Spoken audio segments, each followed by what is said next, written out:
Y'all know what's going on. It's time for another episode of Doing Time with Joe. I'm your host, Joe Baker. Welcome to the show, y'all. Look here. Skinny is in court.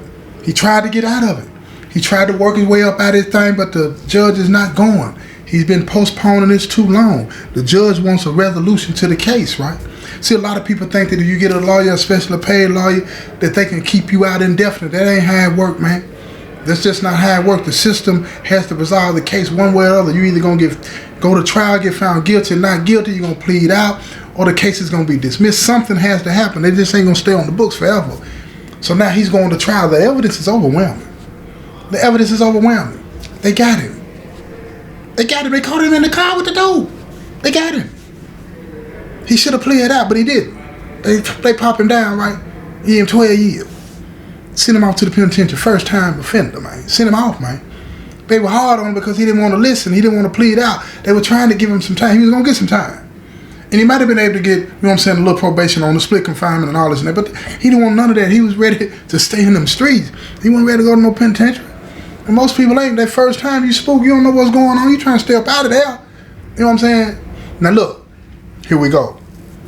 Skinny gets to jail, and I told y'all Skinny is a real charismatic dude, right? His mouthpiece is his vital asset. It's the key for him to survive it. He can't fight. He ain't none of that.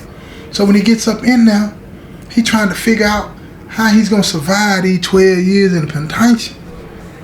And he decides, you know what I'm saying, he sees how it is, you know what I'm saying, when he's at the county jail, how everybody gravitates toward you, you know, who's got the best story to tell. Who's the trickster? Who's the clown? Who's the hustler? You gotta find your lane, right? So Skinny, his lane is telling good stories, keeping people laughing, so that they'll see him as somebody that can keep them laughing and cheer them up. Because there's a lot of sadness in the penitentiary, and everybody's looking for something to laugh about to make them forget for a minute. Most people turn to drugs. You know what I'm saying? Violence and things like that. But some people like it when you got somebody that can sit around and tell a good story, man. Make it sound like, you know, the lifestyle is, you know what I'm saying, not as bad as people would have you believe, and try to, you know what I'm saying, let you escape for a minute, right? And Skinny was good at it. He was good at it.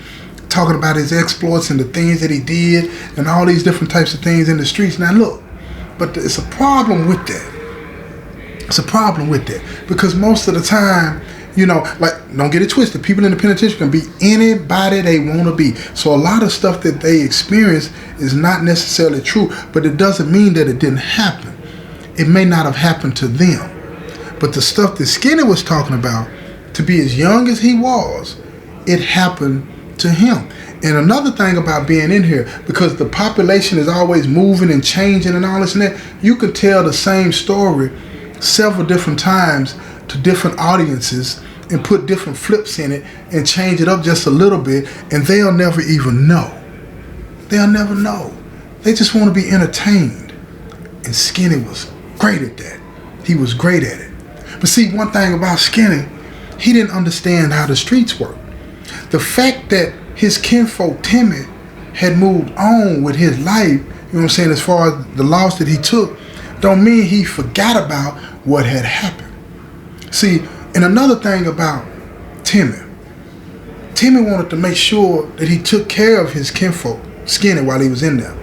So he's sending him money. He taking the phone call. He calling, and anytime he want to talk, he there. And if he can't talk, you know what I'm saying, he puts somebody on the phone, or they make a three-way for him and let him talk to whoever he wants to talk to, but they never neglected him.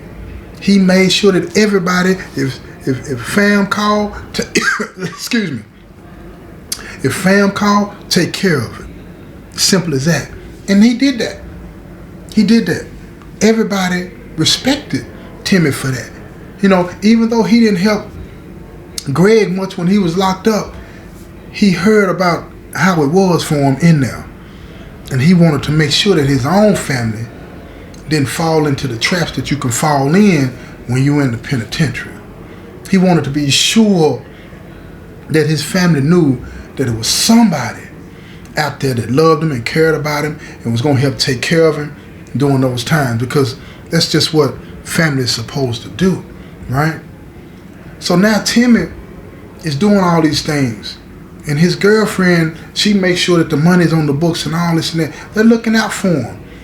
And after a few months, after the first 6 months, 8 months, something like that, they even get on his visitation list and go visit him. They're going up in there talking to him and making sure he's straight, and helped him get his Timmy's girlfriend got him a Skinny girlfriend, and she was coming to visit him, and everything was just fine, man. They looking out, right? Now see, Skinny was doing like a lot of people that get caught up in the criminal lifestyle. They start to develop this, what's the best word that I can use to describe it? They start to develop this entitlement aspect of their life. You know what I'm saying? If somebody's helping taking care of them, they start to expect that and require it almost. Require it. And so when things are not working the way that they expect, they want you to have pity for them and all this, so they start talking crazy until you're making you feel guilty, right? So when his new girlfriend was late to visit one time, he starts talking crazy to her and this, that, and the third, and talking about he don't need her and all this and that. And she was like, she had thought to have feelings for him, and she told him, look, I care about you, and your cousin, his girlfriend is the one who hooked us up, and I just want to do right by you. And he started saying things against Timmy that he shouldn't have been saying, and it made her feel some kind of way, because she's looking at him like, wait a minute, these people taking care of you. They don't have to do that, And she's trying to tell him, look, this is me and you, I got you, but don't be bad mouthing them, because when she needs gas money to get there, they give it to her. When she needs money for the commissary to give to him, they give it to her. When she needs money to pay for the food that they're going to eat and visit, they give it to her. Nothing is denied them. But this sense of entitlement that people in the penitentiary start to get is making them say a lot of things that he shouldn't be saying. And because she's not listening to that, that animosity is starting to build up, because now he just wants to go home, but he can't. He got this good life that he's living in prison. If that means, put it like, if that makes any sense to you, then you've been to the penitentiary, because it ain't no good life in here. You feel me? But he's penitentiary rich. That's what we call it, where his shelf is always full. He don't worry about the things that most people in the penitentiary got to worry about. So he started to take it for granted. Started to take it for granted like it's automatic. Like they owe him something. So when he gets back into the penitentiary after a visit, and he's telling these stories and he's kicking it, because everybody looking at him now like he that guy you want to hear a funny story, he gonna tell you. So now he's in there telling these stories, and he makes a very, very, very, very bad decision on one of the stories that he's telling, because this story is about when he robbed his kinfolk. But see, he leave the name out. But he's breaking the story down, and he's giving facts about how they did it, how he stalked him. You understand what I'm saying? And other stick-up kids that are listening, they like that.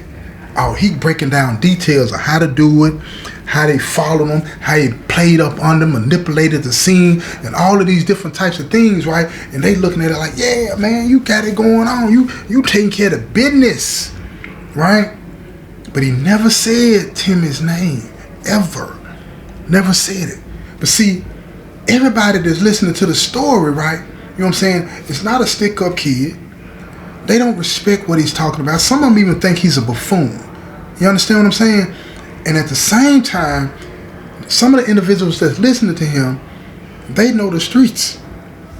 Now, I've always said in my shows that you gotta watch, because everybody in prison, excuse me, everybody in prison has an angle. And they're always trying to find a way to make sure that their situation, their life is better, right? So here's the thing. A couple of the people that were listening to Skinny tell these stories, they're hearing these stories and then starting to match up to the things that they've heard, you know what I'm saying, in the streets. Because Timmy, he put out a bounty, man, about his money. But that's in the past, right? According to Timmy, you know what I'm saying, he's moving on, but that bounty is still out there. He wants to know who did that. He know the money is gone by now, but he still wants to know who did it. So they're listening. They're listening. So one of the guys that heard this story, they make a call. And they start talking about, asking questions about who got robbed out there for 6 figures, this and that. Now they noticed that Timmy did, but they trying to make sure that something recent hadn't happened. And the guy that they're talking to on the phone says, man, the only person I know that got hit is that dope boy on the other side of town named Timmy. And like, yeah, ain't nobody else got hit like that, this, that, and the third. And like, nah. Do they know who did it? Nah, don't nobody know nothing. It's like nobody's talking about it, right? Because there ain't but two people that know about it. You feel what I'm saying? That's Greg and Skinny. You feel me? So dude gets off the phone and he go back to his partner. He tells his partner, he said, look, man, this gotta be him. It's gotta be him. But the other dude that he's talking to said, man, there ain't no way, that's his family. Because he been doing his research too, that's his family. He said, man, it's got to be. It's gotta be him. He don't want to believe it. Because, you know, you don't want to make them type of accusations against a big dope boy's family member. You feel me? Because if he can put a bounty out for his money, he can put a bounty out on your head too. And somebody gonna take it thing. So you gotta be careful about the accusations that you throw around in here. You understand what I'm saying? So now, they're thinking it through. Here come the game, right? Now they gotta play up under it. Cause they want that money. They want that bounty that's put on this situation. And if it's on his head, it's on his head. So they get up under him and they telling him, oh, tell us some more stories. And then he get to talk to him and then say, man, tell us about this story when you hit for the 6 figures and all this and that, man. How you do that, man? How you get so close to somebody that will let you know this and that? And every time he told the story, he wasn't switching the pieces around. He was giving more and more information. See, because when you get somebody that likes to talk, you understand what I'm saying? In here, the more they talk, the more they let that guard down. That filter is gone. And they start to give up more and more information. But see, you got to be careful about that in the penitentiary. Because you don't know the intentions of the people that are around and are listening. And he had no idea that these two individuals that were listening to him, trying to get him to tell this story, they were just building the evidence up. So when the time came and they made the accusation that he was on some slick, they'd have him dead to rights. They wanted to be sure that this was the guy because they want their bread. So they were asking, it's like, man, how you know the dude that was with you? Yeah, where y'all meet at and all that? How that go down? Why you gonna trust to do something like that? You don't know if he gonna go off and have you set up. You don't know if he gonna knock you off after y'all do it. They asking all these types of questions to get him to talk. And he gave up some more information. He said, man, now dude been to the penitentiary. Oh, he just got out the penitentiary, this, that, and the third and all that. And now they trying to figure out who that could be. Who that could be. You feel me? So they get on the phone, they calling the streets and they asking all these different types of questions and all this and that, trying to find out, man, who would be bold enough to try that? Who would stick up kids out there? And all of a sudden, out of a lot of people's name come up, Greg's name come up. And then like, who is he? What's he about this and that? And then they was telling, man, he came up in the game with Timmy. So they were like, what? Say, what happened? They would come up in the game together. So man, dude came a stick-up kid. He got caught up on a robbery he did and got a lot of other people busted. He went to the penitentiary, man. His homeboy cut him off and didn't even deal with him. Then he moved all the way up in the game and all this and that. So now the dudes in the penitentiary, they got to think, oh, okay, dude got anim. And when I say anim, I mean animosity. You understand what I'm saying? Dude got animosity. But then how would he be able to get Timmy's own kinfolk to switch on him? Man, look, game recognized game, y'all. Let me tell you something, man. Look here.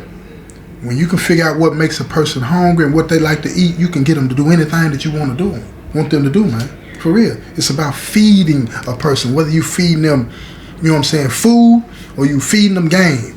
You find out what language they talk, and you feed them. There it is. There it is. Greg found out what Skinny likes. There it is. There it is. It's the pieces of the puzzle started to come together, and now they sitting around and they talking. And look here, in the penitentiary, man, look, some of the best detectives are in the penitentiary.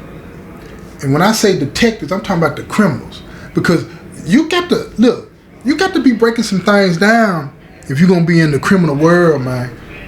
But don't get it twisted. I'm not advocating. I don't like the lifestyle. I abhor it. It's the worst thing ever. It's evil. You feel what I'm saying? But it's methodical. It's a very tedious thing. I'm talking about the ones that think that they're good. Ain't nobody good because you end up coming to the penitentiary or you live a miserable life, so you're losing all the way around. But those that think that and like that and accept that as being part of the game, they're very methodical about what they do.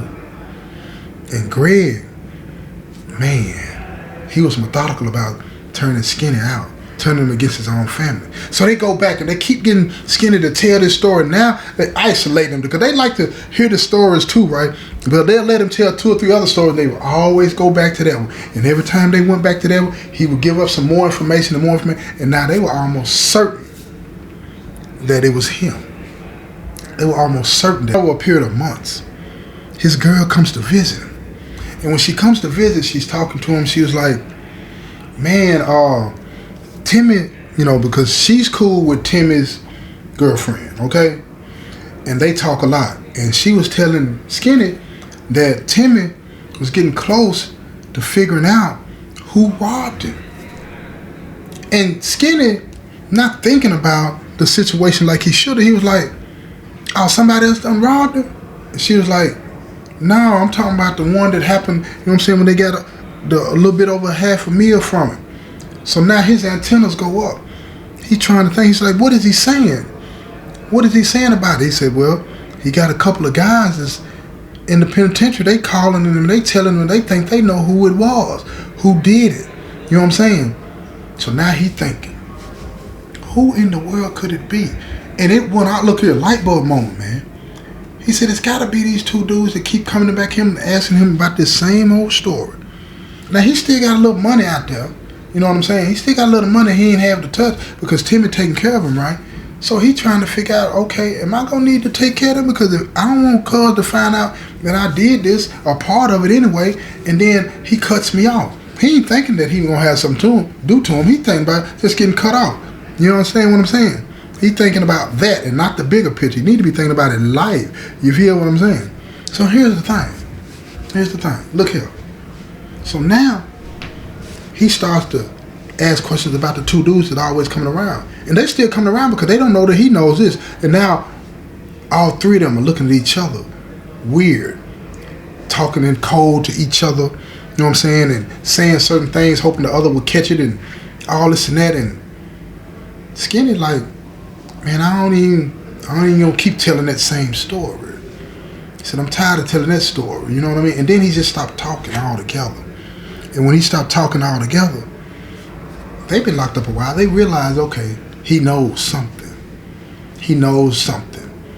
And when they called the town to talk to their partner, they was like, okay, he's shutting up. And then that's when his partner on the street, he told him, he said, man, yeah, I've been hollering at Timmy about the situation, so he must have said something to somebody and then got back to him. So he's clamming up. So now they know that they got the right dude. But Timmy, he just want to know the name. And they tell him, look, in order for me to give you the name, because they ain't even told their partners on the streets when they called him, because they want to make sure they get their money. They told him, said, in order for me to get the name to him, he gonna have to give us something. But we know who it was. Now Timmy got bread, real bread. So he said he'll throw him a couple of thousand just on the top. You know what I'm saying? Then they get the rest, because he gonna give him about 10 racks. You know what I'm saying? Just to get that name up, right? Because he gonna take care of the business for real. He just wants to know who it was. So now, Skinny, he spent a little money. He been running around with the gang members up in here and all this and that, right? He spent a little money with the gang members and tell them, man, they need to get dude them up off the compound. So they stepped to the 2 old heads, you know what I'm saying? They weren't too old, but they were older than him. They stepped to the 2 old heads and put them hands on them. I'm talking about real tough, and tell them they talk too much. Whooped them, sent them to the back. And when you go to the back, it's harder to get on the phone and all this and that, right? So now, they're not even calling home, talking to their partner, and he don't even know the name of the dude, and Timmy asking him what's going on. He ain't got nothing to tell him. So now Timmy thinking it was just somebody trying to con him out of money. He took the little $2,000 loss. He was straight with it. But at the end of the day, he learned the next time somebody trying to give him that information, he going to get that information first, and then that's the end of it. You know what I'm saying? He'll pay him later. But check this out. But see, it ain't over. Because now Skinny, he's starting to wonder, you know what I'm saying, if he talks too much. And if you want to know how he plays this out, you're going to have to tune in to the next episode, right? This has been another episode of Doing Time with Joe. I'm your host, Joe Baker, and I say peace, y'all.